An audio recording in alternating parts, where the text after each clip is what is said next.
अस्सलाम वालेकुम दोस्तों, कैसे हो? ठीक ठाक हो? जैसे कि आप जानते हैं मैं आपका इस्लामी वीडियो 404 मैं लाया हूँ आपके लिए बहुत अच्छी वीडियो। आज हमारे मस्जिद में ख़त्म कुरान हो रहा है जो आपको दिखाते हैं। अगर वीडियो अच्छी लगे तो हमारे चैनल सब्सक्राइब कीजिएगा, बेल आइकन पे प्रेस कीजिएगा ताकि आने वाली हर वीडियो का नोटिफिकेशन तुरंत आपको मिल सके। तो चलते हैं वीडियो की जानिब, और वीडियो अच्छी लगेगी इंशाल्लाह आपको बहुत मज़ा आ जाएगा आपको, क्योंकि ख़त्म कुरान है। अस्सलाम वालेकुम।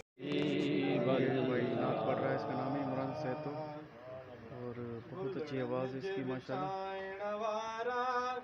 पांजो सहन सजाइण वारा गुलड़न जे विछाइण वारा, पांजो सहन सजाइण वारा लख बार मुबारक तोखे मीलाद मल्हाइण वारा, लख बार मुबारक तोखे मीलाद मल्हाइण वारा।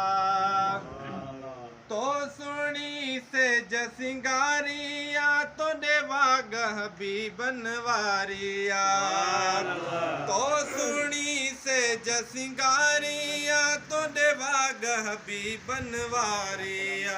घर घोट गुराइण वारा पांजो सन सजाइण वारा, घर घोट गुराइण वारा पांजो सन सजाइण वारा।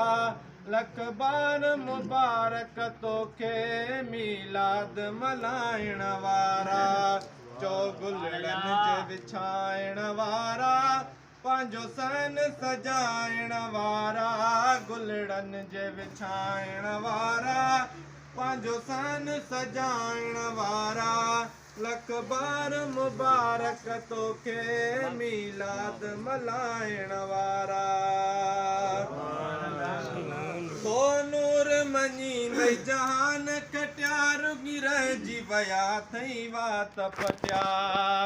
असीं नायूं फिटाइण वारा पांजो सन सजाइण वारा, असीं नायूं फिटाइण वारा पांजो सन सजाइण वारा।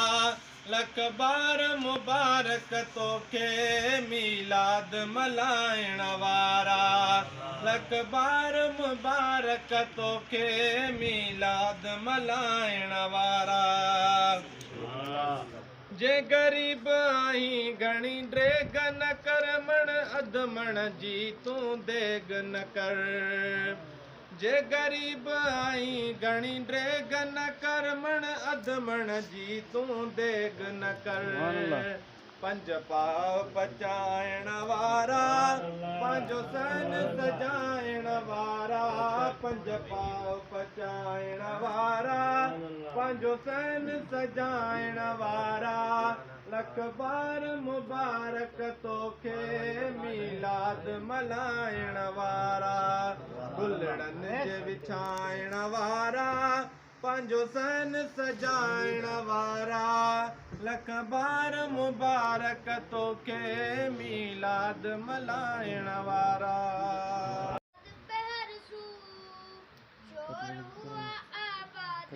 हो रहा है तो देखिए छोटा सा बच्चा नाच पढ़ रहा है। तो नाच अच्छी लगे तो हमारा चैनल सब्सक्राइब कीजिएगा और वीडियो को शेयर कीजिएगा, कमेंट्स कीजिएगा ताकि ऐसी वीडियो लाते रहें आपके सामने।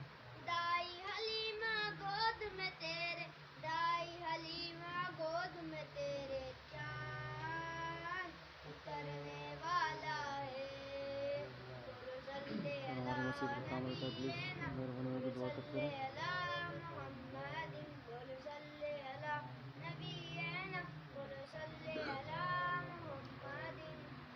सुभान अल्लाह, सुभान अल्लाह।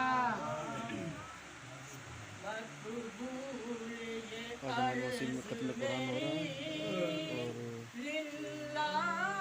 बैठे हुए हैं। आज तराबियाँ पूरी हुई और तराबियों के दौरान आखिर कुरान शरीफ पूरा हो गया तो आज सारे बैठे हुए सब दुआ मांगेंगे।